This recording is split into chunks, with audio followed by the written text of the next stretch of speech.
आइए दोस्तों, नमस्कार। मैं राजीव सर।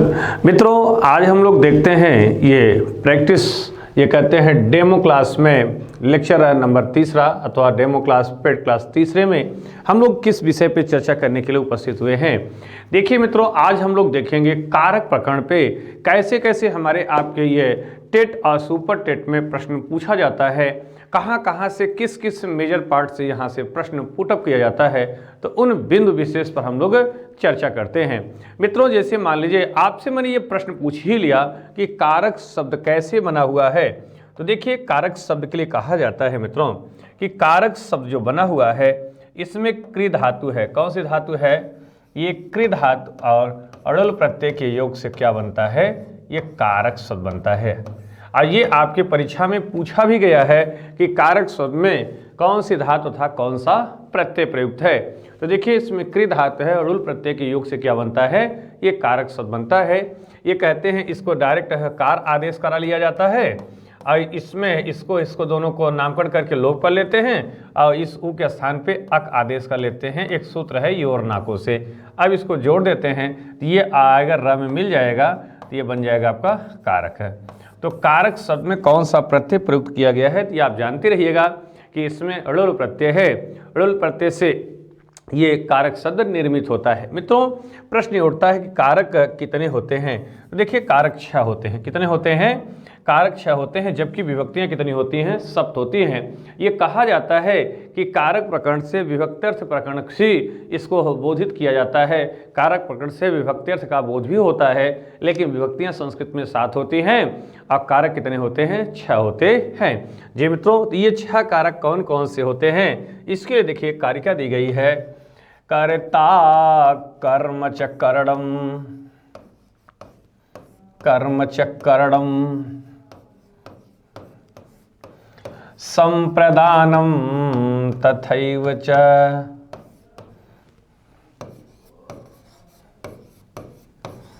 तथैव च अपादानादधिकरणे,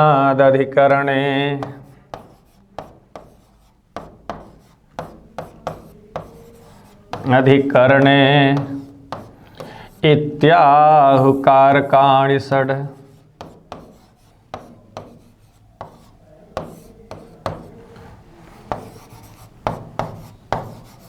कारकाणि षट्, मान लीजिए आप भूल ही गए हैं कि कारक कितने होते हैं। यदि एक कारिका याद रहेगी तो भी आप बता ले जाएंगे कि कर्ता कर्म च करणम संप्रदानम तथैव च अपादानादधिकरणे इत्याहु कारकाणि षट्। देखिए मित्रों, कहा जाता है कर्ता कारक, कर्म कारक, कर्ण कारक, संप्रदान कारक, अपादान कारक और अधिकरण कारक। तो अब मन में प्रश्न ये आता है कि कौन ऐसे दो हैं जो कारक नहीं कहे जाते हैं मेरे प्यारे मित्रों। तो ये जो संबंध होता है और संबोधन होता है इसे कारक नहीं कहते हैं। अब इसको कारक क्यों नहीं कहते हैं, तो पहले कारक की परिभाषा जान लें, इसके बाद इसको कारक क्यों नहीं कहते हैं तब इस पर चर्चा करते हैं। मित्रों देखिए, कारक की जो पहली परिभाषा है, कहते हैं करोत इति कारकम, करोत इति कारकम, करोत इति कारकम। करने वाले को क्या कहते हैं मित्रों? करने वाले को कारक कहते हैं। आपसे पूछा जाएगा कि कारक की परिभाषा बता दीजिए, तो आपका एक ही जवाब आना चाहिए मेरे प्यारे मित्रों कि करोत इति कारकम, करने वाले को कारक कहते हैं। और दूसरी परिभाषा है क्रियान्वयित्वम, क्रियान्वयित्वम कारकत्वम, कारकत्वम। कहते हैं क्रियान्वयित्वम कारकत्वम, क्रिया के साथ जिसका सीधा अन्वय होता है, साक्षात अन्वय होता है, साक्षात जुड़ा होता है, उसे क्या कहते हैं मित्रों? उसे कारक कहते हैं। इसके बाद तीसरी परिभाषा है क्रिया निष्पादकत्वम, क्रिया निष्पादकत्वम, क्रिया निष्पादकत्वम कारकत्वम। क्रिया के साथ जिसका सीधा निष्पादन होता है, अर्थात क्रिया के साथ जिसका सीधा निष्पादन अथवा उत्पत्ति होता है, उसे क्या कहते हैं मित्रों, उसे कारक कहते हैं। पता ले जाएंगे, क्रिया के साथ जिसका सीधा निष्पादन होता है उसे क्या कहते हैं, कारक कहते हैं। और कहते हैं मित्रों, ध्यान दीजिएगा, क्रिया के साथ जिसके ही सीधा निष्पादन तत्व दिखाई जाती हो, निष्पादन तत्व दिखाया जाता हो, उसे क्या कहते हैं, कारक कहते हैं। एक परिभाषा और भी है, क्रिया निवर्तित कारकम, क्रिया के साथ जिसका निवर्तन होता हो, ये कहते हैं जुड़ाव होता है, उसको क्या कहते हैं, कारक कहते हैं। इसके बाद कहते हैं मित्रों, तो ऐसे कौन ऐसे दो हैं जिसको कारक नहीं कहा जाता है, तो आइए इसके बारे में चर्चा करते हैं। मित्रों, प्रश्न ये उठता है कि संबंध और संबोधन को कारक नहीं मानते हैं, क्यों नहीं मानते हैं, इसके पीछे रीजन देखिए। कहते हैं संबंध को, देखिए संब और संब दोनों संब दिखाई दे रहा है, इसमें संबंध कर देते हैं और इसमें है बोधन संबोधन कर देते हैं। संबंध और संबोधन कारक नहीं माने जाते हैं। क्यों नहीं माने जाते हैं मित्रों, क्योंकि क्रिया के साथ इनका साक्षात संबंध, साक्षात जुड़ाव नहीं होता है। आपसे पूछा जाएगा कि संबंध और संबोधन का ये क्रिया के साथ क्या नहीं होता है, तो आपका एक ही जवाब आना चाहिए कि सर संबंध और संबोधन का क्रिया के साथ साक्षात जुड़ाव नहीं होता है, साक्षात संयोग नहीं होता है, इसलिए संबंध और संबोधन कारक नहीं माने जाते हैं। जैसे संबंध का उदाहरण देते हैं मित्रों, ये कहा जाता है, संबंध के लिए कहते हैं कि संबंध को कारक नहीं माना जाता है क्योंकि संबंध पद का क्रियापद के साथ साक्षात जुड़ाव नहीं होता है, इसलिए इसको कारक नहीं मानते हैं। जैसे उदाहरण देते हैं, दशरथस्य पुत्रः रामः रावणं जघान। देखिए मित्रों, दशरथ के पुत्र राम ने रावण को मारा। देखिए ध्यान दीजिए, कारक की अपनी परिभाषा क्या होती है, क्रिया के साथ जिसका सीधा जुड़ाव हो। यहाँ पर मारने वाला राम, अब मार खाने वाला रावण, अब मारने काटने वाली क्रिया जघान। देखिए इतना तो कारक कहा जा सकता है मित्रों, रामः रावणम जघान, लेकिन ये जो संबंध पद को दिखलाने वाले दशरथ है, दशरथ का एज ए पिता पुत्र का संबंध है। कैसा संबंध है, राम से ये पिता एवं पुत्र का संबंध मात्र है, लेकिन इस दशरथ का यहाँ जघान रूपी क्रिया से किसी भी प्रकार का जुड़ाव नहीं है। ये ध्यान दीजिए, किसी भी प्रकार का क्या नहीं है, ये जुड़ाव नहीं है। इसलिए कहते हैं मारने काटने में जहाँ पर जो क्रियाएं युक्त की जा रही है जघान, इससे दशरथ का कुछ भी लेना देना नहीं होता है, इसलिए दशरथ को कारक नहीं माना जाता है। इसलिए क्योंकि मारने काटने में राम रावण जघान ये तो सीधे अन्वित हो रहे हैं, क्योंकि मारने वाला राम, मार खाने वाला रावण, अब मारने काटने की क्रिया जघान, ये तो सीधे अन्वित है। लेकिन ये जो षष्ट्यंत पद है, संबंध पद है, ये इसका जघान रूपी क्रिया के साथ साक्षात जुड़ाव नहीं हो रहा है। और यही सिस्टम होता है मित्रों। ये आप ध्यान दीजिए, न्यायालय में भी ये कोर्ट कचहरी में मैटर जाता है तो जो घटना को किया होता है और जिसके ऊपर घटना विशेष हुआ होता है, और उसमें जो भी घटना विशेष में जो भी यंत्र तंत्र, जो भी ये गोली बारूद यूज किए जाते हैं, तो ये ऐजे क्या होते हैं, ये कारक तो कहे जाते हैं, लेकिन जो मुलजिम होता है, जो मारने वाला व्यक्ति होता है, उसका जो गार्जियन, जैसे उसके मम्मी पापा क्या होते हैं, वो संबंध की विवक्षा में प्रयुक्त होते हैं। और इसीलिए जो संबंध को हाईलाइट करता है, ये मारने काटने में मम्मी पापा सीधे अन्वित नहीं होते हैं। तो ऐसे मम्मी पापा में क्या होगा, ये संबंध मात्र की विवक्षा में ये षष्ठी व्यक्ति हो जाएगी और उनका क्रियापद के साथ सीधे जुड़ाव नहीं होता है। इसलिए मम्मी पापा को पहले बेल और जमानत मिलता है, इसके बाद जो हो मुलजिम होता है उसको बाद में मिलता है। इसी संबंध के कारण ही, क्योंकि संबंध का मारने काटने से सीधे जुड़ाव नहीं होता है, इसीलिए संबंध को क्या कहते हैं, कारक नहीं मानते हैं मित्रों।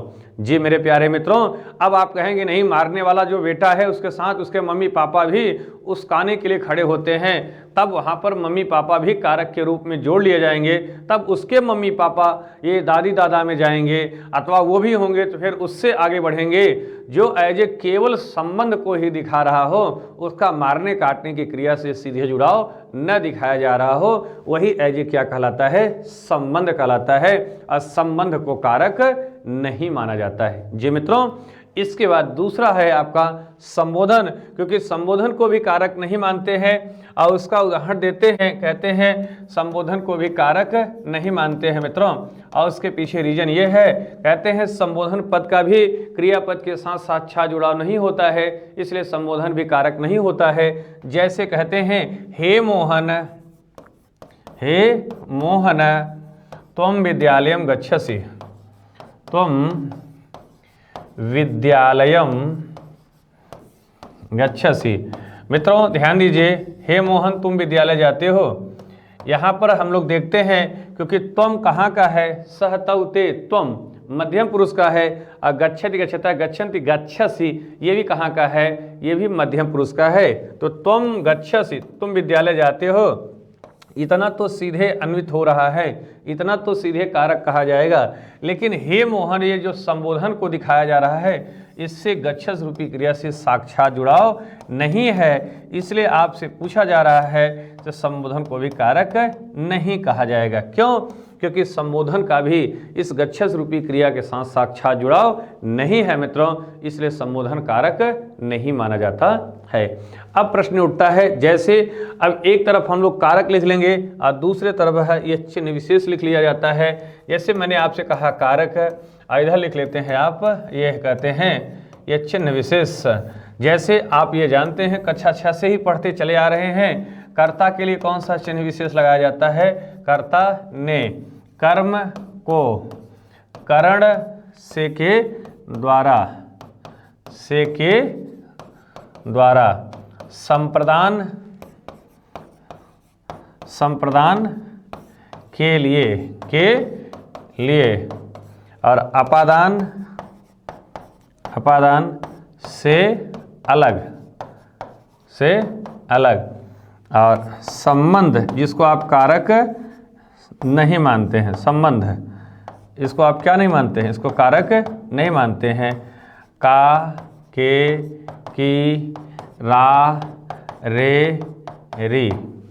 इसके बाद कहते हैं अधिकरण, अधिकरण में, पय, पर, और अंतिम है आपका संबोधन, इसको कारक आप नहीं मानते हैं, हे, हो, अरे। देखिए यही आपका संबोधन और संबंध कारक नहीं माना जाता है। और आप जानते हैं क्यों नहीं माना जाता है, तो आपका जवाब आता है कि इनका क्रियापद के साथ सीधे जुड़ाव नहीं होता है, इसलिए इनको कारक नहीं मानते हैं। मित्रों अब प्रश्न आता है प्रथमा विभक्ति के लिए। तो प्रथमा विभक्ति के लिए यहाँ पर संज्ञा की चर्चा नहीं की जाती है, डायरेक्ट विभक्ति की बात उठती है, और उसके लिए सूत्र है प्रातिपदिकार्थ लिंग, प्रातिपदिकार्थ, प्रातिपदिकार्थ लिंग परिमाण, परिमाण वचन मात्रे, वचन मात्रे प्रथमा। 2 3 46 संख्या है। ये देखिए मात्र शब्द सबके साथ अन्वित होता है, प्रातिपदिकार्थ मात्र, लिंग मात्र, परिमाण मात्र और वचन मात्र में कौन सी विभक्ति होती है, प्रथमा। तो प्रातिपदिकार्थ मात्र में प्रथमा, लिंग मात्र में प्रथमा, परिमाण मात्र में प्रथमा और वचन मात्र में प्रथमा। मित्रों आप प्रातिपदिकार्थ को क्या कहते हैं, कहते हैं नियतो उपस्थितः प्रातिपदिकार्थ, अर्थात जिसकी नियत रूप से उपस्थिति होती है उसे क्या कहते हैं, प्रातिपदिकार्थ कहते हैं। जैसे हमने आपसे कहा कि देखिए यह क्लास में हाथी आया कि आई, हाथी आया कि आई वो दूसरी बात है, क्योंकि यहाँ न तो हाथी दिखा न तो दिखाया, लेकिन आपके दिलो दिमाग में हाथी जन्य जो भाव आ रहा है वही आपका क्या कहलाता है, प्रातिपदिकार्थ कहलाता है। अर्थात इसकी जो परिभाषा है, कहते हैं नियतो उपस्थितः प्रातिपदिकार्थ, अर्थात जिसकी सत्ता प्रत्यक्ष अथवा परोक्ष रूप में यदि हमारे आपके दिलो दिमाग में उपस्थित हो जाता है उसे क्या कहते हैं, प्रातिपदिकार्थ कहते हैं। इसको आंग्ल भाषा में, अंग्रेजी भाषा में वेस क्रूड फॉर्म कहते हैं। जैसे कहते हैं किसी भी शब्द विशेष की उपस्थिति यदि हमारे आपके दिलो दिमाग में उपस्थित हो जाए तो उसे प्रातिपदिकार्थ कहते हैं। जैसे मैंने आपसे कहा श्री कृष्ण उच्चई निचई ज्ञानम। देखिए मित्रों श्री कृष्ण उच्चई निचई, उच्चई निचई ज्ञानम। देखिए इन शब्द से आपका कुछ बोधित हो रहा है कि नहीं। श्री कहने से किसी का बोध हो रहा है? जी मित्रों हो रहा है। श्री कहने से ये भगवान विष्णु की पत्नी का भी बोध हो रहा है, और श्री कहने से ये हमारे आपके जो भी घर में बहुएं आई होती हैं वो भी एज ए लक्ष्मी के रूप में जानी जाती हैं। तो ये भाव अर्थ आ रहा है कि नहीं भाई। कृष्ण कहने से किसी का भाव आ रहा है, कृष्ण कहने से हमारे आपके घर में जो चचा कृष्णदत्त हैं, जो भैया कृष्णदत्त हैं, जो पापा कृष्णदत्त हैं, और ये मथुरा के श्री कृष्ण का भी भाव आ रहा है। ऊंचे नीचे कहने पर भी किसी का भाव आ रहा है, ऊंचे नीचे कहने पर भी ये ऊपर और नीचे का भाव आ रहा है, उतार और चढ़ाव का भाव आ रहा है, जीवन में सुख और दुख का भाव आ रहा है।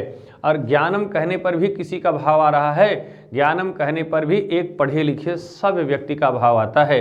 इसलिए मित्रों इसी भाव को ही क्या कहते हैं, प्रातिपदिकार्थ कहते हैं। आपसे पूछा जाएगा श्री कृष्ण ऊंचे नीचे ज्ञानम में कौन सी विभक्ति है, तो प्रथमा विभक्ति है, तथा किस अर्थ में है, तो प्रातिपदिकार्थ अर्थ में है। अब दूसरा आता है लिंग मात्र। देखिए लिंग मात्र में कौन सी विभक्ति होती है, प्रथमा विभक्ति होती है। मित्रों यहाँ पर कहते हैं कहने के लिए तो लिंग है, लेकिन इसके भेद प्रभेद से ये 3 प्रकार का कर लिया जाता है। ये कौन 3 हो जाता है, एक हो जाता है आपका नियत लिंग हो जाता है, और दूसरा हो जाता है अनियत लिंग। कौन सा होता है, अनियत लिंग होता है, और तीसरा जो होता है मित्रों ये अलिंग होता है। आपसे पूछा जाएगा, मान लीजिए केवल लिंग मात्र पूछ दिया तब तो बात बन गई कि लिंग मात्र में प्रथमा विभक्ति होती है, लेकिन जब गहराई से प्रश्न अगर पुटअप किया जाएगा कि नियत लिंग में कौन सी विभक्ति होती है, प्रथमा, अनियत लिंग में कौन सी विभक्ति होती है, प्रथमा, और अलिंग में कौन सी विभक्ति होती है, प्रथमा। ये अनियत लिंग को एक नाम और दिया गया है, क्या, इसको कहते हैं लिंग मात्रा धिक भी कहा जाता है। लिंग मात्रा धिक भी कहा जाता है, लिंग मात्रा धिक भी कहा जाता है। जी मित्रों अब प्रत्येक पर एक एक उदाहरण ले लीजिए। जैसे कहते हैं ये नियत लिंग में जिसका लिंग एकदम निश्चित हो, जैसे श्री कृष्ण ज्ञानम, ध्यान दीजिए ये सब एकदम निश्चित है लिंग। श्री पद का स्त्रीलिंग का है, ये पुल्लिंग नहीं हो सकता है। कृष्ण शब्द ये पुल्लिंग का है, ये स्त्रीलिंग नहीं हो सकता है। ज्ञानम शब्द ये नपुंसक लिंग का है, ये पुल्लिंग और स्त्रीलिंग नहीं हो सकता। एकदम निश्चित है कि श्री जो है स्त्रीलिंग का पद है, कृष्ण ये पुल्लिंग का पद है, और ज्ञानम ये नपुंसक लिंग का पद है। जब लिंग एकदम निश्चित होता है तो उसे क्या कहते हैं, नियत लिंग कहते हैं। अब आपके मन में एक प्रश्न आना चाहिए कि सर ये तो भाव अर्थ को भी देता है और नियत लिंग अर्थ को भी दे रहा है, तो ऐसा ये पूछेगा तो वहाँ पर ए बी दोनों सही कराया जाएगा, अर्थात सी वाला विकल्प आपका सही होगा। समझ रहे हैं। ऐसे ही दूसरा आपका आता है अनियत लिंग अथवा लिंग मात्राधिक। इसमें उदाहरण है मित्रों, कहते हैं तटः तटी तटम, तटः तटी तटम। ध्यान दीजिए तट माने होता है किनारा। देखिए यदि आपका विशेष पद पुल्लिंग होता है तो तटा लगाते हैं, यदि आपका विशेष पद स्त्रीलिंग होता है तो तटी लगाते हैं, यदि आपका विशेष पद नपुंसक में होता है तो तटम लगाते हैं। अर्थात जैसा विशेष पद होता है उसी के अनुरूप यहाँ भी तटः तटी तटम हो जाता है। यदि पुल्लिंग है तो तटः, स्त्रीलिंग है तो तटी, और नपुंसक लिंग है तो तटम का विधान किया जाता है। जी मित्रों इसीलिए जानते हैं इसको लिंग मात्राधिक कहते हैं कि मौके वारदात जैसा लिंग बढ़ता घटता रहेगा उसी के अनुरूप वहाँ पर प्रयोग हो जाता है, इसलिए इसको क्या कहते हैं, लिंग मात्राधिक कहते हैं, अथवा जो है इसको अनियत लिंग कहते हैं। और तीसरा है अलिंग। अलिंग का मतलब होता है जिसमें कोई लिंग ही न हो, और इसमें आते हैं सभी अव्यय। कौन आते हैं, ये सभी अव्यय आते हैं। और इसमें है मित्रों कहते हैं जैसे उच्चई ही नीचई, देख रहे हैं उच्चई नीचई में कौन सी विभक्ति है, ये प्रथमा विभक्ति है। यदि प्रश्न इसको पूछेगा कि अलिंग मात्र का उदाहरण है तो उच्चई नीचई, ये भी देखिए उच्चई नीचे यहाँ पर आ चुका है क्योंकि भाव अर्थ भी आता है। यदि इसको जानना चाहेगा, पूछेगा उच्चई नीचे में प्रथमा किस अर्थ में है, ये प्रातिपदिकार्थ अर्थ में कि अलिंग अर्थ में, तो आपसे जब पूछेगा तो दोनों बता दीजिएगा, अर्थात सी वाला विकल्प आपका हाईलाइटेड होगा। इसके बाद है मित्रों परिमाण मात्र। परिमाण को और क्या कहते हैं, ध्यान दीजिए, परिमाण को ही कहते हैं मापतौल कहते हैं, अर्थात मेजरमेंट कहते हैं। तो ऐसे परिमाण मात्र में भी कौन सी विभक्ति होती है, ये प्रथमा विभक्ति होती है। जैसे हम लोग जो भी मानक यूज करते हैं, ये किलो हो, चाहे तिराजू हो, चाहे बटखरा हो, चाहे मौनी हो, चाहे ढकनी हो, चाहे बाल्टी हो, चाहे लोटा हो, चाहे ग्लास हो, चाहे थाली हो, चाहे टाठी हो, जो भी मौनी, ढकनी, झुरी, झोला, मुट्ठी आदि जो भी आप मानक के रूप में यूज करते हो, वही आपका क्या कहलाता है? परिमाण कहलाता है। तो ऐसे परिमाण में कौन सी विभक्ति होती है? प्रथमा विभक्ति होती है। जैसे उदाहरण दिया जाता है द्रोणः, ये द्रोणः है, विसर्ग को ओ कर लेते हैं, द्रोणो व्रीहि, अर्थात कहते हैं आध सेर धान, अथवा प्रस्थो, प्रस्थ माने भी वही मापक यंत्र ही है, प्रस्थो व्रीहि, व्रीहि माने धान, ये आध सेर धान अथवा एक पसेरी धान। तो ये जो द्रोण है, प्रस्थ है, क्या है? यही आपका परिमाण है। इसमें कौन सी विभक्ति हो रही है? इसमें परिमाण अर्थ में प्रथमा विभक्ति हो रही है। ये व्रीहि में जो है, व्रीहि से क्योंकि धान रुपया पैसा का भी बोध होता है, इसलिए इसको आप कह सकते हैं ये प्रातिपदिकार्थ अर्थ में इसमें प्रथमा है। लेकिन द्रोण और व्रीहि में किस अर्थ में प्रथमा है? तो ये परिमाण अर्थ में इसमें प्रथमा विभक्ति होती है। इसके बाद अगला है मित्रों वचन मात्र। देखिए वचन मात्र में भी कौन सी विभक्ति होती है? वचन मात्र में भी प्रथमा विभक्ति होती है, क्योंकि वचन को क्या कहते हैं? संख्या कहते हैं। तो ऐसे वचन एवं संख्या मात्र में प्रथमा विभक्ति होती है। इसका उदाहरण देते हैं, एकः द्वौ बहवः। देखिए एकः द्वौ बहवः, मित्रों ध्यान दीजिए, एकः कहने से कितनी संख्याओं का बोध हो रहा है? एक, और दो कहने से दो, और बहवः कहने से बहु संख्याओं का बोध होता है। और ये हम आप ये भी जानते हैं कि एकः जो है एक वचन में है, दो जो है दो वचन में है, और बहवः आपका बहुवचन में है। इसलिए वचन को संख्या, संख्या को वचन कहा जाता है। और जब भी वचन या संख्या मात्र का उदाहरण पूछा जाएगा तो यही रहेगा एकः द्वौ बहवः।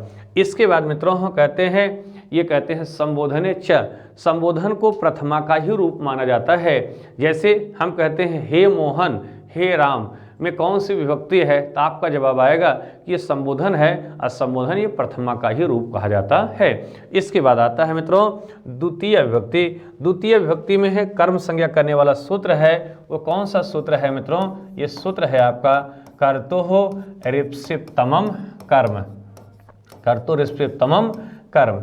इसका जो मीनिंग है मित्रों कर्तुः ऋप्सिप्तमम् कर्म का, ये सूत्र कहता क्या है? ये सूत्र कहता है कि कर्ता जिस वस्तु पदार्थ को मन से चाहता है, दिल से चाहता है, पूरे मनोयोग से चाहता है, वह इप्सिप्तम होता है। और उसे कौन सा कारक कहते हैं? कर्म कारक कहते हैं। इसमें यह भी कहा जा सकता है कि कर्ता अपने है क्रियान्वयी पदार्थ के द्वारा जिस वस्तु पदार्थ को सबसे अधिक प्राप्त करने की इच्छा अथवा चाहत रखता हो, उसे कर्म कारक कहते हैं अथवा कर्म संज्ञा कहते हैं। अर्थात ये भी कहा जा सकता है मित्रों कि जिस पुरुष या क्रिया के ऊपर क्या होता है, ये फल समाप्त होता है, उसे कर्म कारक कहते हैं। और उसमें जो है कर्म द्वितीय से द्वितीय विभक्ति होती है। तो कर्म संज्ञा करने का सूत्र कौन सा है? तो आपका यही आएगा कि कर्तुः ऋप्सिप्तमम् कर्म। कर्ता जिस वस्तु पदार्थ को मन से चाहता है, दिल से चाहता है, पूरे मनोयोग से चाहता है, वह कर्म कारक होता है। क्योंकि इसमें देखिए तम प्रत्यय लगा है, इप्सिप्तम लगा है, सुपरलेटिव का प्रत्यय लगा हुआ है। तो जब सुपरलेटिव का प्रत्यय लगता है तो जिस वस्तु पदार्थ को मन से चाहा जाता है, दिल से चाहा जाता है, वही इप्सिप्तम अर्थात ये इप्सिप्तमम् कहा जाता है। क्यों? क्योंकि एक तरप प्रत्यय होता है, वह कंटिन्यूअस का अर्थ देता है, और तम प्रत्यय जो होता है ये सुपरलेटिव का अर्थ देता है। तो यहाँ पर सुपरलेटिव का अर्थ दिया जा रहा है, अर्थात कर्ता जिस वस्तु पदार्थ को मन से चाहता है वही इप्सिप्तम होता है, और उसकी कर्म कारक संज्ञा होती है। उदाहरण देते हैं, जैसे वह उड़द के खेत में घोड़े को बांधता है, तो उदाहरण होता है जैसे मित्रों कहते हैं सह मासेषु, सह मासेषु अश्वम वदनाति। देखिए मित्रों ध्यान दीजिए, अश्वम वदनाति, वह उड़द के खेत में घोड़े को बांधता है, अश्वम वदनाति। ध्यान दीजिए, अगर हम आपसे कहें ये जो सरूपी कर्ता है, इसका हिंदी अर्थ तो ये है कि वह उड़द के खेत में घोड़े को बांधता है। इसीलिए कहा जाता है, जानते हैं कि संस्कृत की पंक्तियों का अक्षरशः हिंदी के बस की बात ही नहीं रहे कि सही अनुवाद कर ले।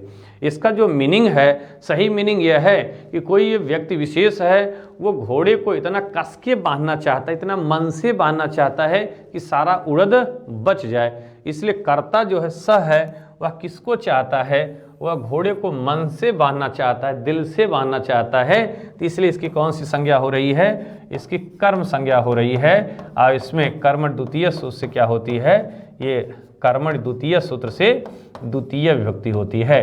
ध्यान दीजिए, आपसे पूछा जाएगा इसमें कौन सी विभक्ति है, तो कर्मठ द्वितीय से द्वितीय विभक्ति। इसमें कौन सी संज्ञा है, तो कर्म संज्ञा है। अब यहाँ पर यदि घोड़वा से पूछा जाए, घोड़वा तुम किसके चाहते हो, तो घोड़वा कहेगा हम उरत को चाहेंगे। यदि घोड़े के भाव से बनाया जाएगा तब क्या बन जाएगा, तब आपका बन जाएगा कि अश्वः मासम हो जाएगा तब, क्योंकि उरत को वो चाहेगा तो मास कर्म कारक हो जाएगा, अश्वः मासम खादत। देखिए यहाँ सह जो है घोड़े को मन से चाह रहा था बांधना, लेकिन घोड़वा किसको चाहता है, घोड़वा उरत को चाहता है, तो यहाँ पर क्या होता है, मासम हो जाता है, और यहाँ पर क्या होता है, अश्वम हो जाता है। इसी तरह दूसरा एग्जाम्पल देते हैं, वह दूध से भात खाता है अथवा खाती है, तो सा पैसा ओदनम भूंगते, सा पैसा ओदनम ओदनम भूंगते। देखिए वह दूध से भात खाती है। ध्यान दीजिए यहाँ पर ये तो पैसा क्योंकि तृतीयांत है, कर्ण कारक है, साधन है, लेकिन ये जो सारूपी करता है वह किसको मन से चाहती है, दिल से चाहती, पूरे मनोयोग से चाहती है, तो आपका जवाब आता है वो भात को चाहती है। इसलिए भात की कौन सी संज्ञा हो रही है, कर्म संज्ञा होती है। और इसमें कर्मठ द्वितीय सूत्र से क्या होती है, ये द्वितीय विभक्ति होती है। क्योंकि देखिए जहाँ भी ऐसा बिंदी दिखाई दे अथवा मकार दिखाई दे, ये म था, एक व्यंजन के कारण ये ऊपर भाग गया, ये म रहता तब जब यहाँ पर स्वर होता तब मकार का मकार ही बना रहता, कोई परिवर्तन नहीं होता, ये मोनुस्वार सूत्र के तहत। लेकिन यहाँ पर क्योंकि हम लोग संधि नहीं पढ़ रहे हैं, कारक पढ़ रहे हैं, तो यहाँ पूछा जाएगा इसकी कौन सी संज्ञा हुई है, कर्म संज्ञा, कर्ण संज्ञा, संप्रदान संज्ञा, अपादान संज्ञा, तो आपका जवाब आएगा कि ये कर्म संज्ञा हुई है, और इसमें कर्मठ द्वितीय से द्वितीय विभक्ति हुई है। इसके बाद मित्रों एक सूत्र आता है, ये तो मान लीजिए कर्ता जिसको मन से चाह रहा था वो इप्सिप्तम रहा, और दूसरा है अनिप्सिप्तम, और उसके लिए सूत्र है तथायुक्तम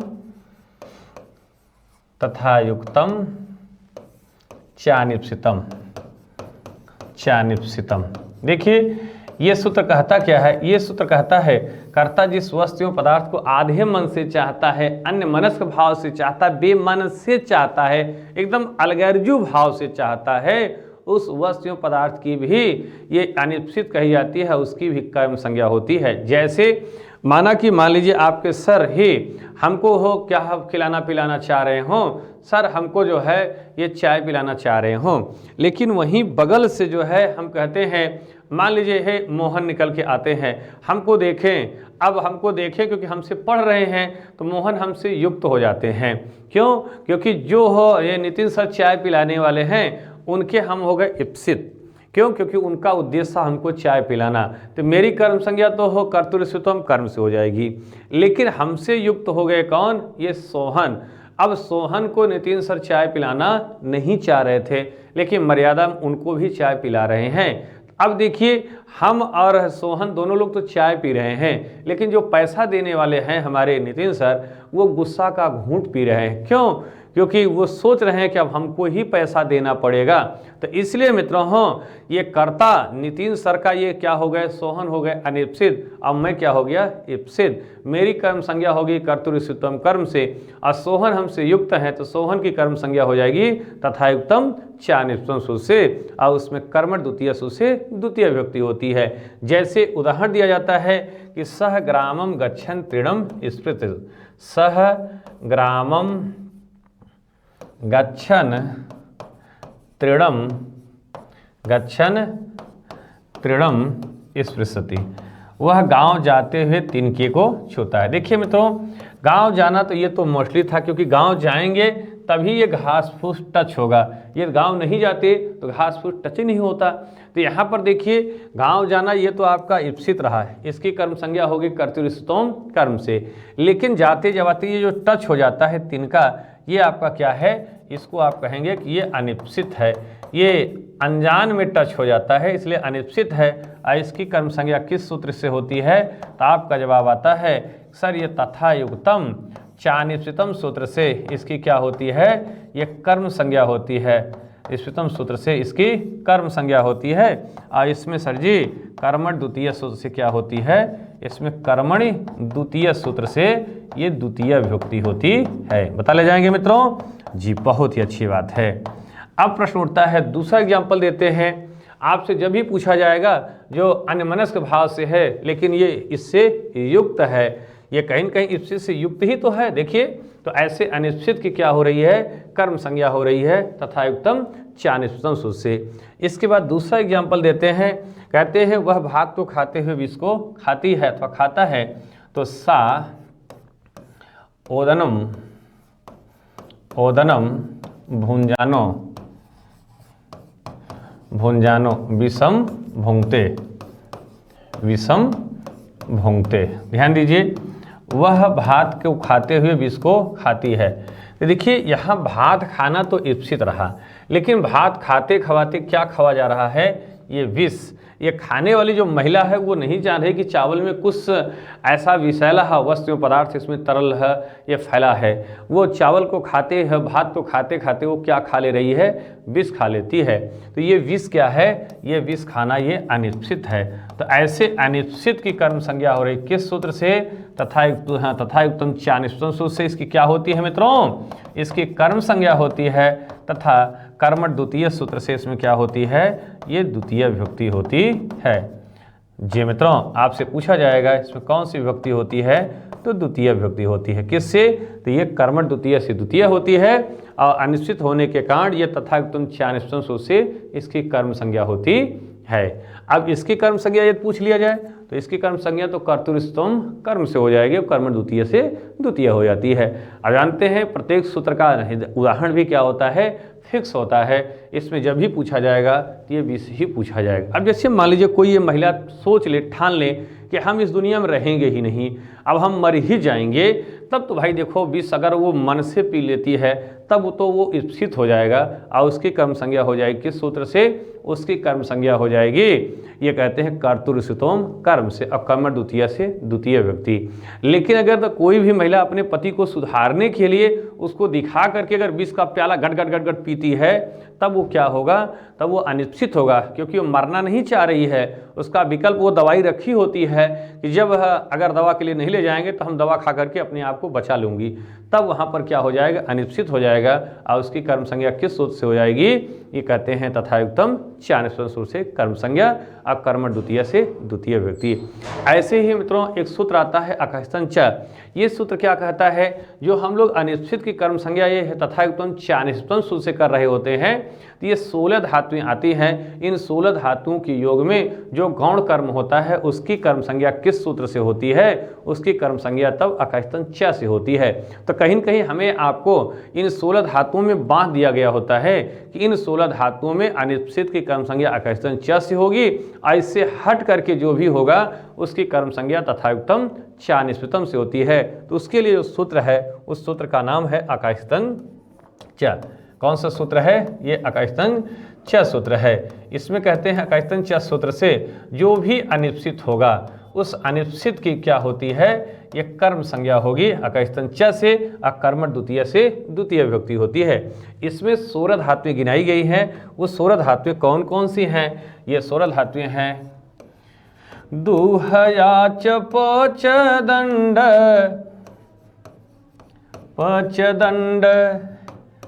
रुधि प्रक्ष चीव्रो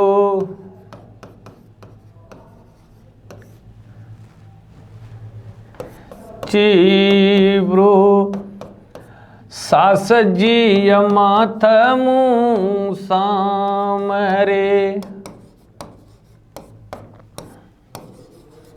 मुसाम रे, ये तो रे केवल गाने के लिए है। नी कृष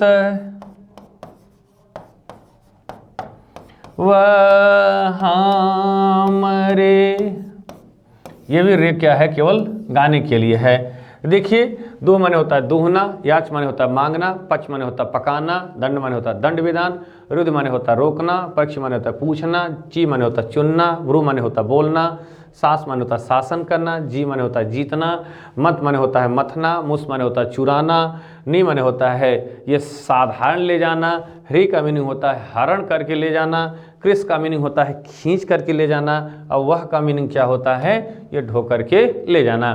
तो यही द्विकर्मक धातु कही जाती है कि इनके योग में दो दो कर्म होते हैं। जितने गौण कर्म होंगे सबकी कर्म संज्ञा इसी इन धातुओं के योग में ये अकस्तन चसु से क्या होती है कर्म संज्ञा होती है। जैसे वह गाय से दूध दूहता है, तो यहाँ पर देखिए ये गाय क्या है गौण कर्म है। वह बलि से भूमि याचना करता है, तो बलि क्या है गौण कर्म है। जो भी अनिप्सित होगा, समझ रहे हैं, जो गौण होगा उसकी कर्म संज्ञा किस सूत्र से हो जाएगी, तो वो अकस्तन च से संपन्न हो जाएगी। इनके अलावा जो भी होगा उसकी कर्म संज्ञा किस सूत्र से होगी, उसकी कर्म संज्ञा ये कहते हैं तथायुक्तम चा निष्पन्न सूत्र से हो जाएगी। इसके बाद कहते हैं मित्रों दूसरा जो सूत्र आता है, इसको गाना चाहते हो तो आप गा सकते हैं। दुहया च पच दंड रुधि प्रक्षचिव्रू सासजीय माथा मूषामरे निहरे कृसवाहामरे। तो इनके योग में जो गौण कर्म होगा उसमें है आपको कर्म संज्ञा और द्वितीय विभक्ति ही करनी है। जी मित्रों, इसके बाद एक सूत्र आता है, उस सूत्र का नाम है अध सिंह असासाम कर्म। इस पर यदि आप एग्जाम्पल चाहेंगे तो एक एक एग्जाम्पल 16 एग्जाम्पल किताबों में वर्णित किया गया है। जो जैसे मैंने आपको बताया गाय क्या है गौण कर्म है, बलि क्या है गौण कर्म है, ऐसे जितने जितने गौण कर्म आपको दिखेंगे अनिश्चित दिखेंगे सब की कर्म संज्ञा करते हुए चले जाइए। जी मित्रों, इसके बाद अगला आपका जो सूत्र है वो सूत्र है अधि सिंह असासाम कर्म। देखिए ये अधि सिंह असासाम कर्म करता क्या है, स्थासाम कर्म। ये सूत्र कहता है मित्रों कि ये अधि उपसर्ग है पूर्वक सिंह अस्था और आस धातु हों तो जो भी क्रिया बनेगी, मान लीजिए ये सिंह स्वप्ने धातु सोने वाली धातु है, सोना माने सोना चांदी नहीं लुढ़कने वाला सोना, सिंह और अस्था को तिष्ठ आदेश होता है बैठने वाली और आस होता है निवास करने वाली। इन धातुओं के पूर्व में क्या लगा हो, यदि अधि उपसर्ग लगा हो तो जो भी क्रिया बनेगा उसका जो आधार होता है, क्योंकि हम लोग जानते हैं आधार की अधिकरण संज्ञा होती है, लेकिन पर्टिकुलर इन धातुओं के पूर्व में यदि अधि लगा होगा तो इस आधार की कौन सी संज्ञा कही जाएगी, ये कर्म संज्ञा कही जाएगी। किस सूत्र से, अधि सिंह असासाम कर्म सूत्र से कर्म संज्ञा होती है और उसमें कर्मठ द्वितीय से क्या होती है, ये द्वितीय विभक्ति होती है। जी मित्रों, जैसे उदाहरण देते हैं, हाँ आइए, हरि ही वैकुंठम अधिसेते, हरि ही वैकुंठम वैकुंठम अधिसेते। देखिए हरि वैकुंठ में क्या होते हैं मित्रों, सोते हैं। देख रहे हैं सेते धातु लगी है ना सिंह स्वप्ने और अधि ऊपर लगा है, तो ये क्रिया बना कि नहीं भाई। जब ये सिंह धातु है अधि उस पर लगा है तो क्रिया का जो आधार है वैकुंठ, तो यहाँ पर क्या हो रहा है कर्म संज्ञा। अब हम जानते हैं कि कर्म होता है, तो देखिए ये मकार या तो बिंदी दिखाई देता है, तो यहाँ पर मकार दिखाई दे रहा है। अब ये स्वर है, इसके कारण ये यहीं रहेगा। यदि यहाँ पर व्यंजन होता तो पट से कहाँ भाग जाता, ऊपर भाग जाता। तो ये वैकुंठम की कौन सी संज्ञा हो रही है, कर्म संज्ञा। दूसरा एग्जाम्पल बनाते हैं, हरि वैकुंठम अधितिष्ठति, हरि वैकुंठम किम वैकुंठम अधितिष्ठति। स्था को क्या आदेश होता है, तिष्ठ, हरि वैकुंठ में बैठते हैं। हरि वैकुंठम, अगला है हरि ही वैकुंठम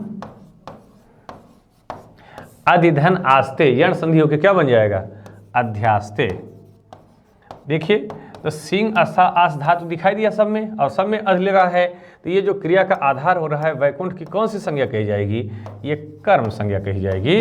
और इसमें कर्म द्वितीय सूत्र से द्वितीय विभक्ति। जी मित्रों, यही अक्सर पूछा ही जाता है।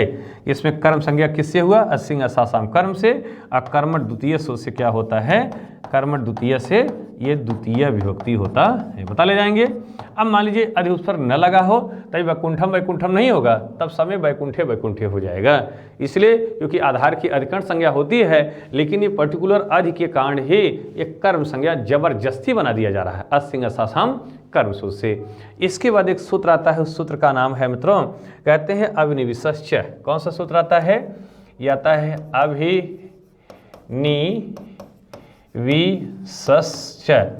ये सूत्र क्या कहना चाहता है? ये सूत्र ये कहता है कि विष धातु हो, कौन सी धातु हो? ये विष धातु हो और उसके पूर्व ये दोनों साथ साथ में लगे हों, ये अभि और नि साथ में लगे होंगे तो जो भी क्रिया बनेगा क्रिया के आधार की कर्म संज्ञा कही जाएगी। जैसे उदाहरण देते हैं कि वह अच्छे मार्ग का अनुसरण करता है, अर्थात वह अच्छे मार्ग पर चलता है, तो बन जाएगा अभि नि वि सते अभिनिविष्टे सन्मार्गम, सन्मार्गम। देखिए वह अच्छे मार्ग का अनुक्रमण करते हैं, अनुसरण करता है। सह कर दीजिए। तो देखिए विष धातु दिखाई दे रहा है और साथ साथ में लगा है, तो इसकी कौन सी संज्ञा हो रही है? सन्मार्गम की। इसमें कर्म संज्ञा हो रही है। कौन सी संज्ञा? कर्म संज्ञा। और कर्मठ द्वितीय से इसमें कौन सी विभक्ति होती है? कर्मठ द्वितीय से इसमें द्वितीय विभक्ति होती है। किससे होती है? तो आपका जवाब आएगा कि अभिनिविष्टे सूत्र से इसमें सन्मार्गम की कर्म संज्ञा और कर्मठ द्वितीय से द्वितीय विभक्ति। इसी तरह यदि मैं आपसे बनाऊं अथवा बताऊं कि अच्छा यह वह प्रयागराज में निवास करता है, तो आप बना देंगे कि सह प्रयागराजम, सह प्रयागराजम अभिनिविष्टे, अभिनिविष्टे। देखिए मित्रों, विष धातु के पूर्व दोनों साथ साथ में आ रहे हैं कि नहीं भाई? तो इसका जो आधार है प्रयागराजम बन रहा है, इसकी कर्म संज्ञा कही जाएगी और इसमें द्वितीय विभक्ति कही जाएगी। अब मान लीजिए ये उपसर्ग न लगे हों दोनों, तब ये उपसर्ग दोनों नहीं लगे होंगे तब यहाँ सप्तमी हो जाएगी, अधिकरण कारक प्रयागराज्य हो जाएगा। जैसे राम का रामे होता है उसी तरह प्रयागराज्य हो जाएगा, सन्मार्गी हो जाएगा। अथवा एक लगा होगा तो भी ये अपने आप में अधिकरण हो जाएगा। ये दोनों साथ में आने चाहिए, तभी क्रिया के आधार की कर्म संज्ञा कही जाएगी। जी मित्रों, इसके बाद कहते हैं उपानुध्यान वसह। उपानुध्यान वसह। अब देखिए ये सूत्र क्या कहता है? उपानुध्यान वसह ये सूत्र कहता है कि वस धातु, कौन सी धातु हो? वस धातु के पूर्व में यहाँ क्रमशः की बात नहीं अर्थात साथ की बात नहीं होती है। कोई भी एक्स वाई जेड, चाहे उप हो, चाहे अनु हो, चाहे अधि हो, चाहे आंग हो, समझ रहे हैं? ये उपसर्ग दिख जाएंगे तो जो भी क्रिया बनेगा उसके आधार की कौन सी संज्ञा कही जाएगी? उसके आधार की कर्म संज्ञा कही जाएगी। कौन सी संज्ञा? कर्म संज्ञा। और उसमें कर्मठ द्वितीय सु से द्वितीय विभक्ति होती है। जैसे उदाहरण देते हैं मित्रों, हरिहि वैकुंठम, हरिहि वैकुंठम उपवसति, उपवसति। हरि वैकुंठ में बैठते हैं। हरि वैकुंठम अनुवसति, सब वैकुंठम वैकुंठम ही हो जाएगा। हरि वैकुंठम, हरि वैकुंठम किम अनुवसति। खाली कंडीशन याद रहे बस कि वस धातु के पूर्व में ये उपसर्ग होने चाहिए और जो भी करीबी वाला आधार हो उसमें कर्म संज्ञा कर दीजिए। हरि ही वैकुंठम, हरि वैकुंठम अधिवसति, अधिवसति। हरि वैकुंठम, अब आंग का अंगा चला जाएगा, केवल आ बचेगा। हरि वैकुंठम आवसति। देख रहे हैं? तो ये जो क्रियाएं बन रही हैं वस धातु के पूर्व में ये सारे उपसर्ग लग करके, तो सबका ये आधार है कौन? वैकुंठम वैकुंठम। देख रहे हैं सब में वैकुंठम वैकुंठम द्वितीयांत दिख रहा है, तो इस सब की जो है कर्म संज्ञा हो जा रही है। उपानुध्यान वसह से इन सबकी कौन सी संज्ञा होगी? कर्म संज्ञा कही जाएगी। इसमें विभक्ति विधायक सूत्र कर्मठ द्वितीय सूत्र से क्या होती है? कर्मठ द्वितीय सूत्र से ये से द्वितीय विभक्ति होती है। बता ले जाएंगे ये मित्रों। अब मान लीजिए अगर ये सारे उपसर्ग न लगे हों तब यहाँ वैकुंठम वैकुंठम नहीं होगा, तब वैकुंठे वैकुंठे तब अधिकरण हो जाएगा मित्रों। जी मेरे प्यारे बंधुओं, इसके बाद एक वार्तिक आता है, उस वार्तिक का नाम है अभितः परितः,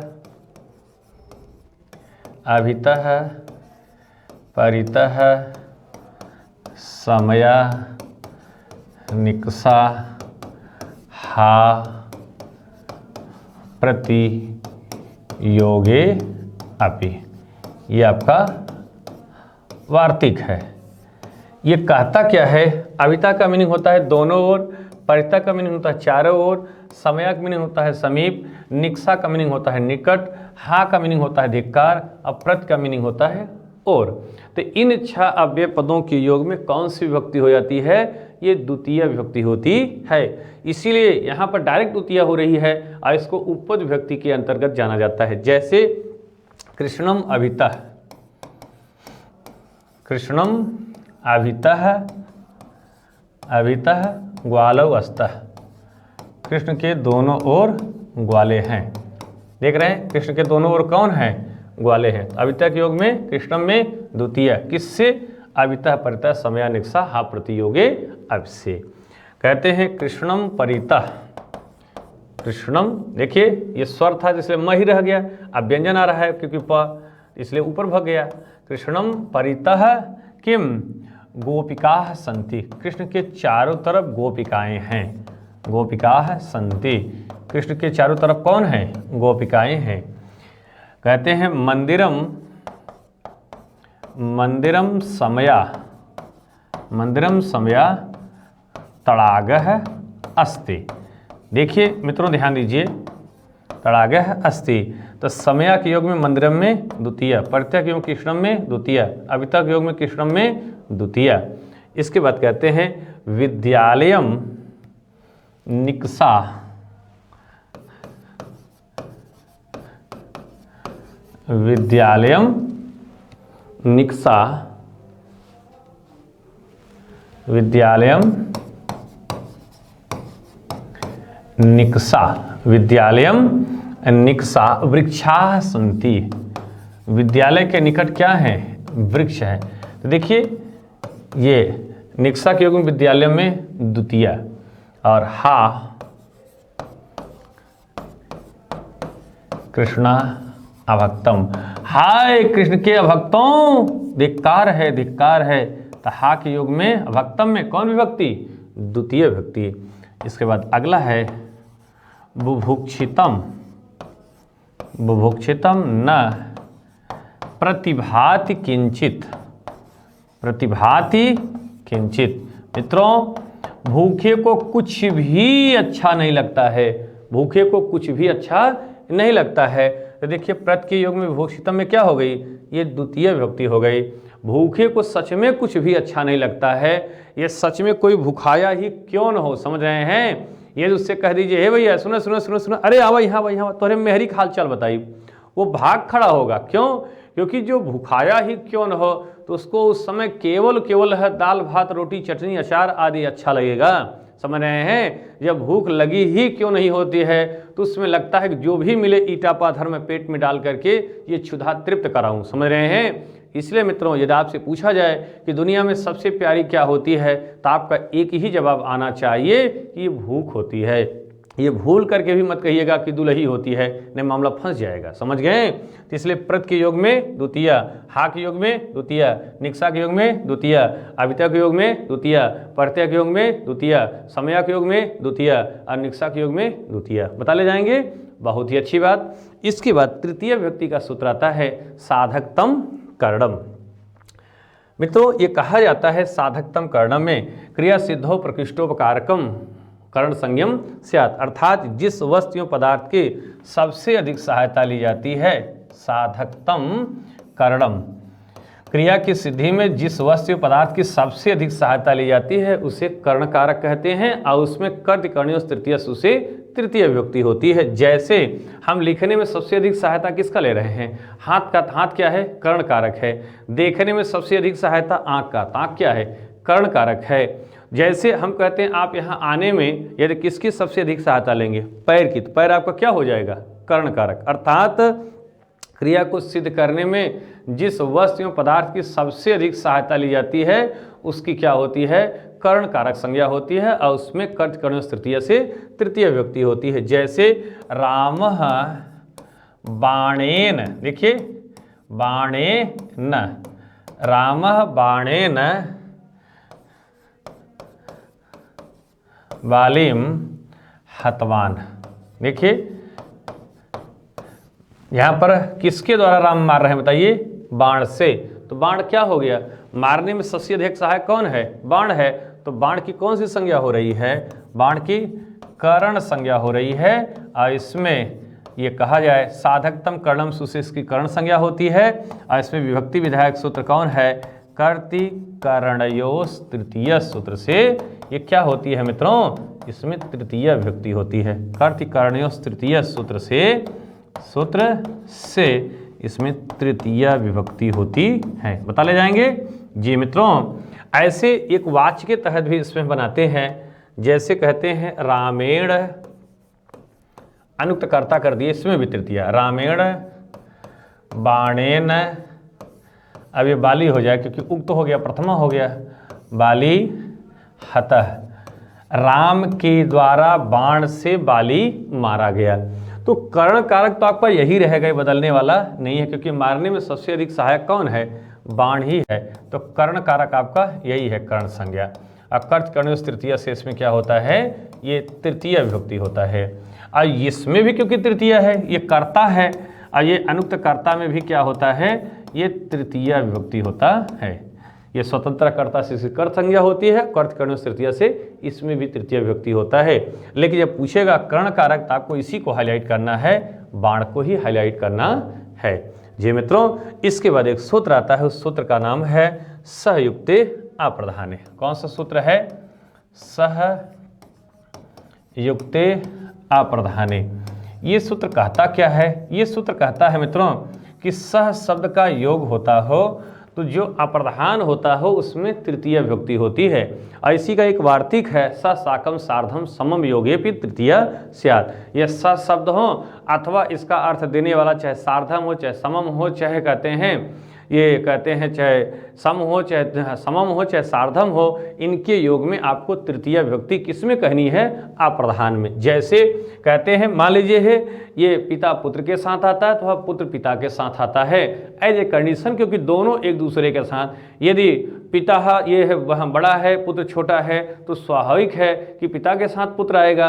और जब पिता वृद्ध होगा तो पुत्र के साथ तो पिता आएगा। तो एज ये दोनों में है, ये अप्रधान मानते हुए तृतीय कर लेंगे। अब सह शब्द जोड़े रहेंगे क्योंकि सह शब्द के कारण ही अप्रधान में तृतीय होगी। जैसे हम आपसे कहते हैं कि पित्रा सह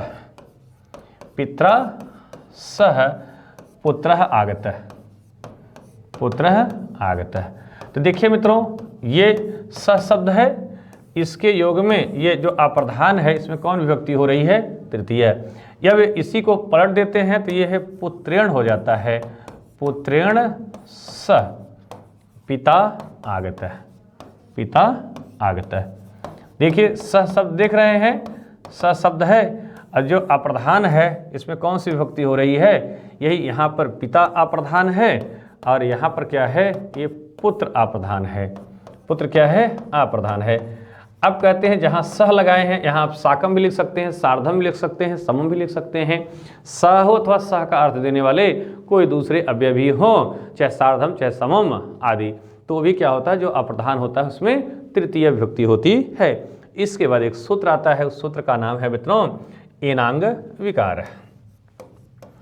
एनांग विकार। ये सूत्र कहता क्या है? ये सूत्र कहता है मित्रों जिस विकृत अंग के द्वारा यदि किसी विकृत है, कहते हैं जिस विकृत अंग के द्वारा यदि अंगी का विकार लक्षित होता है तो वो जो डैमेज पार्ट होता है उसमें कौन सी विभक्ति होती है? उस विकृत अंगवाचक शब्द में तृतीय विभक्ति होती है। जैसे कोई आंख से काना है तो क्या होगा? ये अक्षणा काण। अक्षणा में देखिए कौन विभक्ति हो गई? तृतीय। अब मान लीजिए कोई कान से बहरा हो तो क्या कहेंगे आप? कर्णेन बधिरः। यदि कोई हाथ से बधिर है, ये बधिर। यदि कोई पैर से हो तो क्या कहेंगे? वो पादेन हो जाएगा। पादेन खंजर, वो पैर से लंगड़ा है। यदि कोई कमर से मान लीजिए डैमेज हो तो क्या कहेंगे? कमर को क्या कहते हैं? कट्या कोब्ज। यदि कोई मान लीजिए पीठ से हो तो क्या हो जाएगा? पृष्ठेन कोब्ज, पीठ से कोबड़ा। यदि कोई सिर से मान लीजिए हम ही देखिए सिर से गंजा है तो क्या हो जाएगा? सिरसा खलवाट। सिरसा खलवाट। देख रहे हैं। तो ऐसे जितने डैमेज पार्ट हैं सब में कौन विभक्ति हो रही है?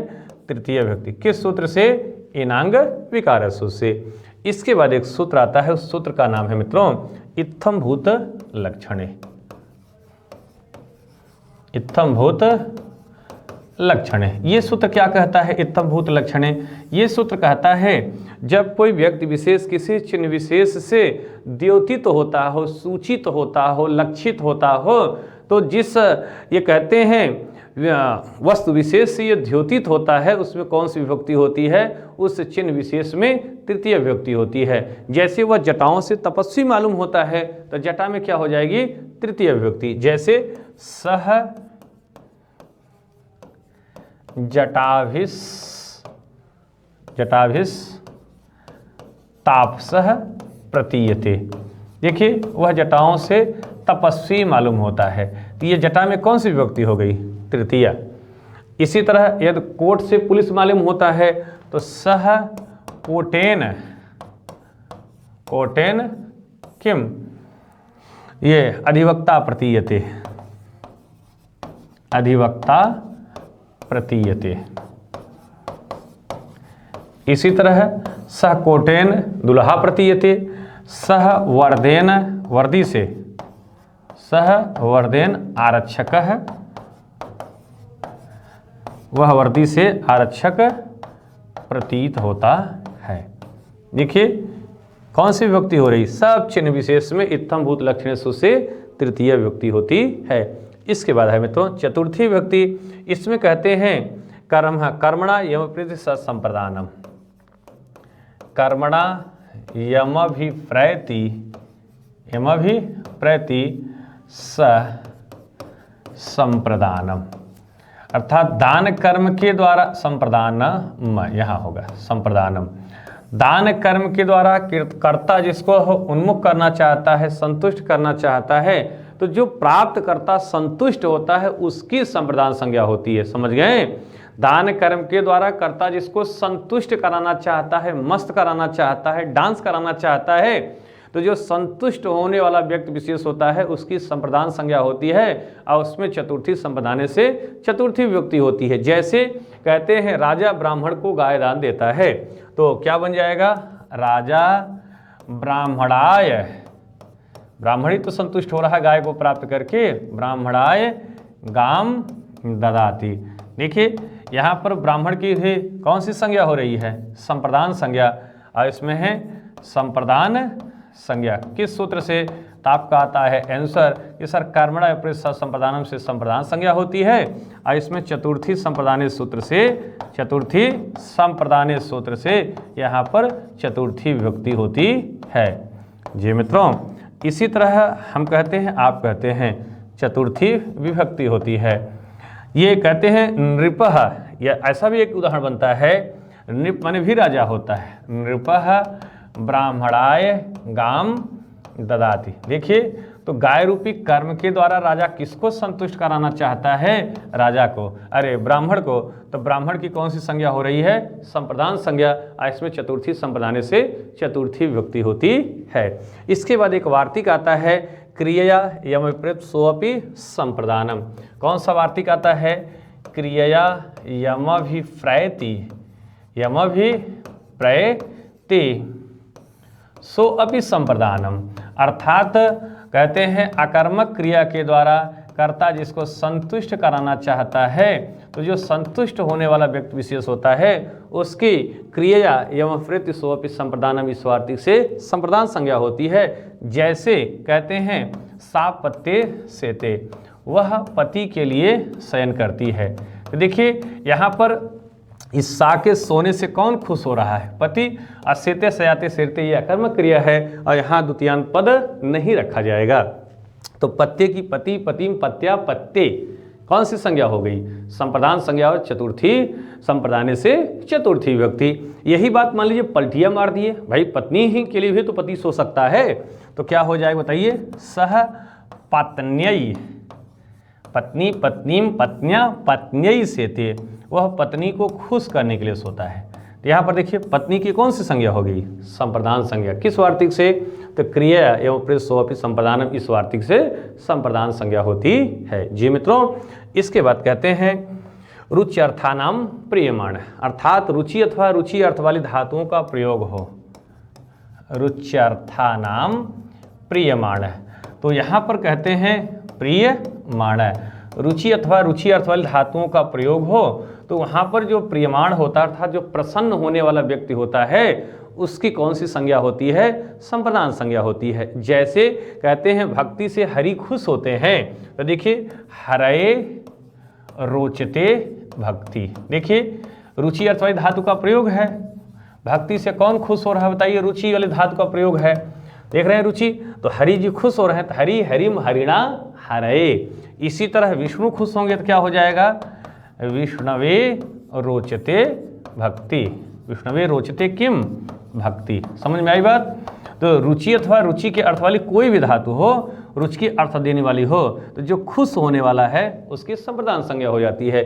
जैसे गणेशाय, गणेश को लड्डू बहुत अच्छा लगता है तो क्या हो जाएगा? गणेशाय रोचते मोदकम, गणेश को मोदकम, ये लड्डू अच्छा लगता है। ऐसे ही हमारे आपके घर के बच्चों को चॉकलेट अच्छा लगता है तो मान लीजिए बालकाय, बालकाय रोचते, रोचते चाकले है, चाकले है, किंडर जो है, जो भी आप कहें। देखिए तो बालक की कौन सी संज्ञा हो रही है? रुच्यर्थानाम प्रियमाणसु से संप्रदान संज्ञा होती है। इसके बाद है मित्रों कहते हैं क्रुद्ध दुह ईर्ष्या सुयार्थानाम यम प्रति कोपः, कौन सी क्रिया बताती है? क्रुद्ध द्रोह ईर्ष्या असूयार्थानाम या नाम यम प्रति कोपः, यम प्रति कोपः कहते हैं। देखिए ध्यान दीजिए, क्रुद्ध द्रोह माने ईर्ष्या, द्रोह माने द्रोह, ईर्ष्या माने ईर्ष्या, असूया माने तो गुणों में दोष निकालना। तो क्रुद्ध द्रोह ईर्ष्या और असूया इन धातुओं का यह प्रयोग होगा जिसके ऊपर गुस्सा उतारेंगे उसमें कौन सी संज्ञा होगी? संप्रदान संज्ञा होती है। जैसे सह हरये क्रुद्धति, देखिए हरि के ऊपर क्या करता है? क्रोध करता है। सह हरये, हरि हरिम हरिणा हरये, हरये द्रुह्यति, सह हरये, सह हरये ईर्ष्यति, वह हरि के ऊपर ईर्ष्या करता है। सह हरये असूयति, देख रहे हैं सब में हरये हरये हरये, इन धातुओं का यदि प्रयोग होगा तो इनकी कौन सी संज्ञा हो जाएगी? संप्रदान संज्ञा। किस सूत्र से? क्रुद्ध दुह ईर्ष्या सुयार्थानाम यम प्रतिकोपसु से संप्रदान संज्ञा होती है और इसमें चतुर्थी संप्रदान से चतुर्थी विभक्ति कही जाती है। इसके बाद एक सूत्र आता है नमः स्वस्ति स्वाहा, नमः स्वस्ति स्वाहा स्वधा अलम वसड योगाच्च, योगाच्च, नमः स्वस्ति स्वाहा स्वधा अलम वसड योगाच्च कहते हैं। इन 6 अव्यय पदों के योग में क्या होता है मित्रों? यहाँ पर चतुर्थी विभक्ति होती है। नमः हो, चाहे स्वस्ति हो, चाहे स्वाहा हो, चाहे स्वधा हो, चाहे अलम हो, चाहे वसट हो, इनके योग में क्या होता है? ये चतुर्थी विभक्ति होती है। 2 3 16। तो ये देखिए नमः का मीनिंग क्या होता है? नमस्कार। स्वस्ति आया था आपके टेट में, कल्याण। स्वाहा स्वधा अग्नि की 2 पत्नियां हैं, ये शुभ कार्य वाली हैं, ये अशुभ कार्य वाली। और अलम माने क्या होता है? पर्याप्त। और वसट माने होता है आहुति। तो इन 6 अव्यय पदों के योग में ये चतुर्थी विभक्ति होती है, यहाँ डायरेक्ट चतुर्थी होती है। जैसे हमने आपसे कहा कि गणेशाय नमः, गणेशाय नमः, देखिए नमः के योग में चतुर्थी। सूर्याय नमः, पित्रे नमः, मात्रे नमः, रामाय नमः, भगवते नमः। तो सब कहा नमः को देख करके चतुर्थी कर लेंगे। इसी तरह हम कहते हैं प्रजाभ्य, प्रजाभ्य कहाँ का है? चतुर्थी बहुवचन का। प्रजाभ्य स्वस्ति, प्रजा का कल्याण हो, या प्रजाभ्य नमः। हम कहते हैं अग्नये स्वाहा, अग्नये स्वाहा, देखिए अग्नय, अग्नय कौन विभक्ति है? स्वाहा के युग में चतुर्थी। इसी तरह अग्नये स्वधा,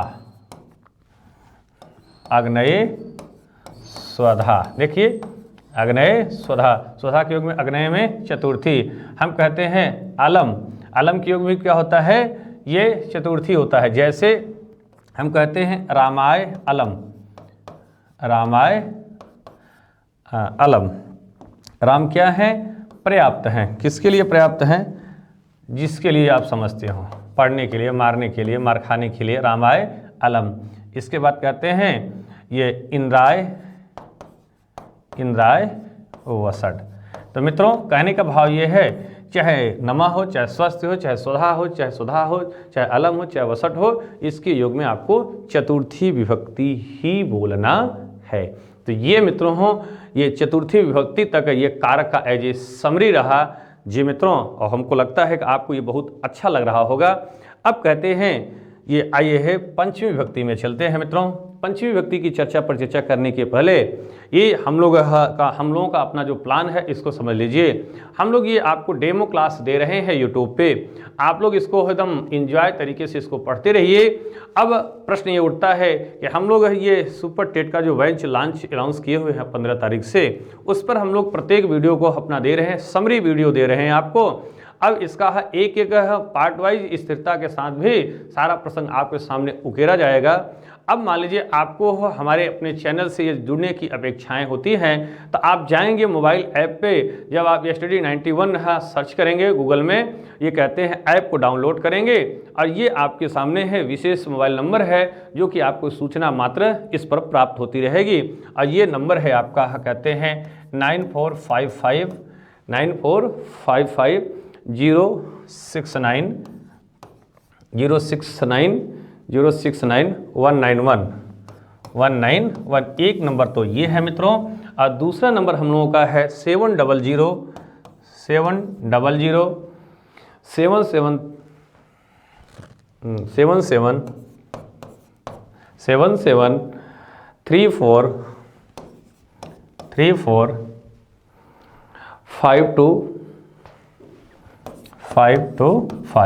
तो ये दो नंबर है, इस पर आपको सूचना मात्र अर्जित होती रहेगी। तो इस नंबर पे आप संपर्क करते रहेंगे, आपको सारी जानकारियाँ इंक्वायरी के तहत सब प्राप्त हो जाएगी जी मित्रों।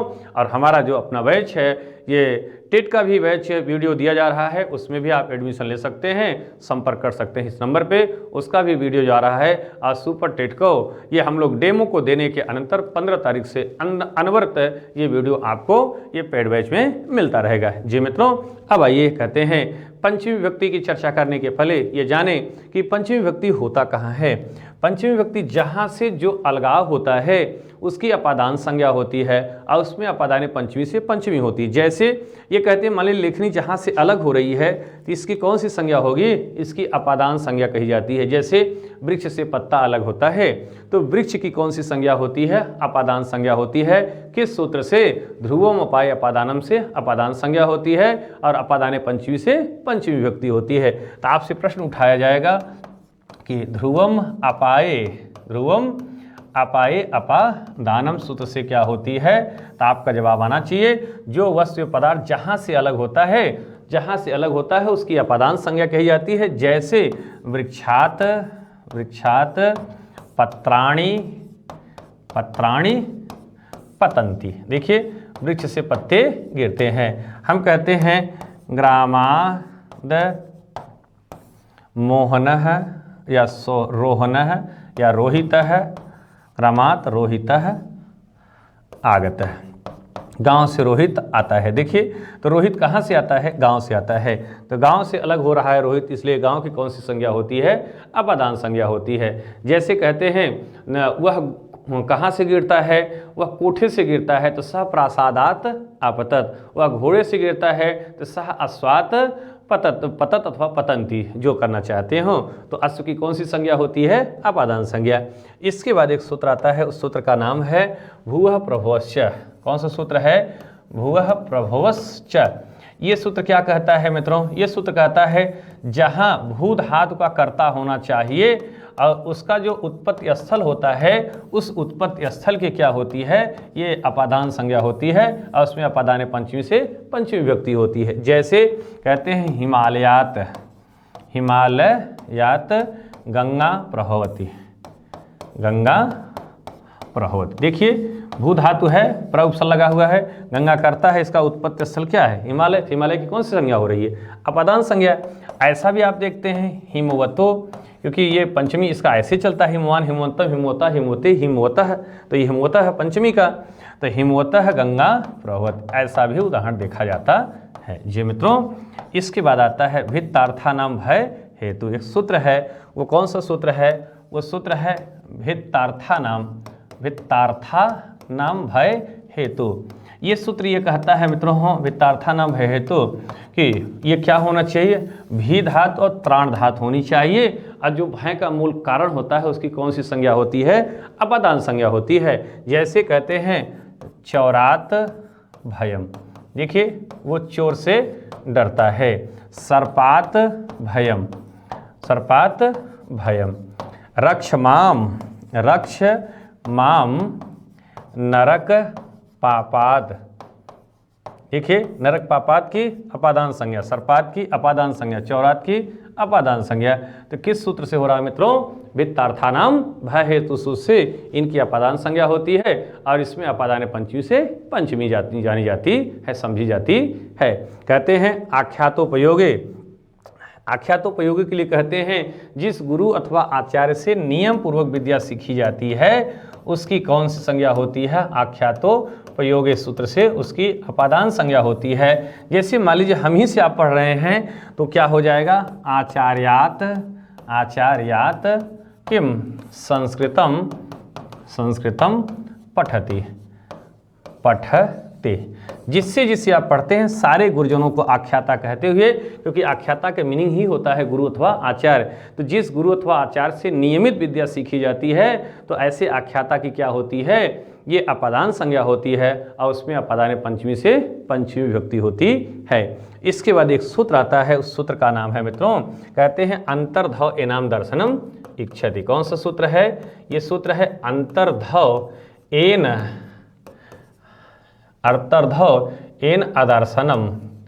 अदर्शनम इच्छति। कहते हैं कर्ता जिस वस्तु में पदार्थ से अपना दर्शन व्यापार छिपाना चाहता है, जिससे छिपाना चाहता है उसकी अपादान संज्ञा होती है। जैसे कृष्ण भगवान मम्मी से छिपाना चाहते हैं तो क्या बन जाएगा बताइए? कृष्णः मातुः निलीयते। इस कोरोना काल में भी हम आप मकान मालिक से छिपना चाहते हैं तो क्या बन जाएगा? मान लीजिए सह अथवा सा मकान मालिकात निलीयते। देखिए जिससे भी छिपना चाह रहे हैं उस मकान मालिक की अथवा मातुः की कौन सी संज्ञा हो रही है? ये अपादान संज्ञा होती है। किस सूत्र से? तो अंतर्धव एनाम दर्शनम इच्छसु से। तो ये रहा मित्रों पंचमी विभक्ति। षष्ठी विभक्ति उतना पूछा ही नहीं जाता है, सप्तमी विभक्ति की चर्चा आती है। तो सप्तमी विभक्ति में एक सूत्र है आधारो अधिकरणम। ये सूत्र कहता है कि आधारो अधिकरणम। ये सूत्र कहता है कर्ता और कर्म के द्वारा किसी भी क्रिया का जो आधार होता है उसकी कौन सी संज्ञा होती है? उसकी अधिकरण संज्ञा होती है।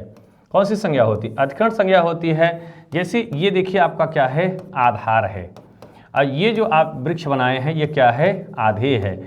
जैसे हम आपसे कहें ये हाथ क्या है? आधार है। ये क्या है? आधेय है। तो आधार की ही कौन सी संज्ञा होगी?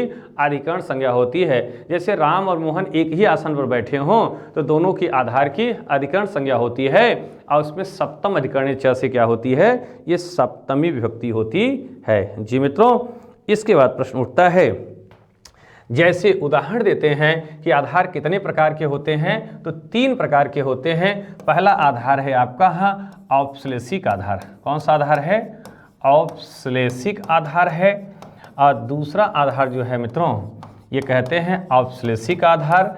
दूसरा आधार है आपका ये वैषयिक आधार, और तीसरा आधार है वैषयिक आधार, और तीसरा आधार है अभिव्यापक आधार। आपसे पूछा जाएगा कितने आधार होते हैं तो आपका जवाब आएगा ये अभिव्यापक आधार। जी मित्रों, अभिव्यापक आधार। तो आधार कितने होते हैं? 3 आधार होते हैं। इसका उदाहरण देते हैं, जब भौतिक तत्व पदार्थ से आधार अवधेय का जुड़ाव होता है तो वहाँ पर औपश्लेषिक आधार होता है, जब मानसिक जुड़ाव होता है तो बौद्धिक आधार होता है, और जब व्याप्य व्यापक भाव जुड़ा होता है तो ये अभिव्यापक आधार होता है। इसमें कहते हैं कटे आस्ते स्थाल्याम पचति, इसमें कहते हैं मोक्षे इच्छास्ते, और इसमें कहते हैं तिले स्वलम सर्वस्मिन आत्मा अस्ति। तो ये अपने आप में ये अधिकरण और सप्तमी विभक्ति की चर्चा संपन्न होती है, और यहाँ पर ये आपका क्या होता है मित्रों, ये समाप्त होता है। ठीक है मित्रों, नमस्कार है, बाय बाय।